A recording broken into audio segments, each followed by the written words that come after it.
Ako po si Warren Giniling Jr., 20 years old, pinanganak at lumaki dito sa Lagaw, Ifugao. Pangalawa ako sa aming 4 na magkakapatid. Ang interes ko sa pagkukumpuni ng mga motor ay nakuha ko sa aking ama dahil meron siyang maliit na shop para sa mga motorsiklo. Noong una hindi ko ito pinapansin, pero dahil sa araw-araw na ito na rin ang aking nakikita sa aking kapaligiran, ay sinubukan ko na rin humawak ng mga tools at magbaklas ng mga partes. Sa kagustuhan kong dumaan sa formal training ay sumali ako sa training sa Motorcycle Small Engine Servicing in situ sa TESDA, Provincial Training Center, Ifugao, noong April 2012 bilang isang TWSP scholar. Naipasa ko rin agad ang national assessment nito. Nag-steady ako sa shop ng tatay ko pagkatapos ng training.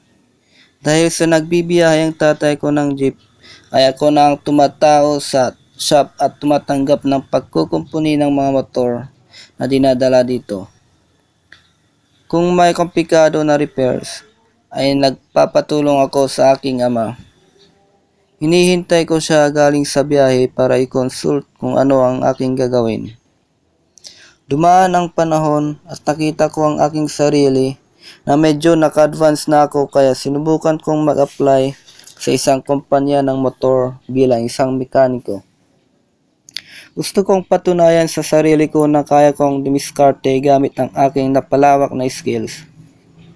Noong August 2014, nagpasa ako ng resume dito sa SYM branch ng Lagaw, Ifugao.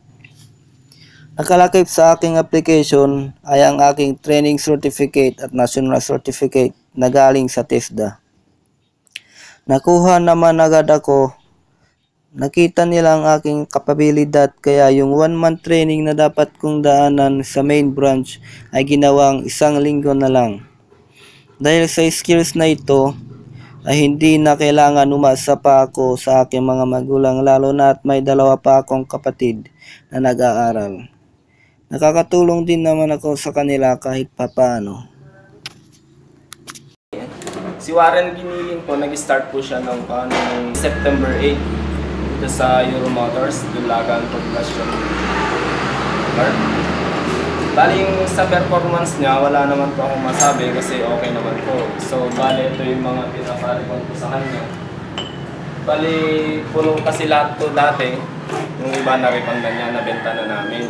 Si Warren Giniling Jr., sa TESDA sumaya ang buhay ko. Buhay niyo sa sayaring sa TESDA.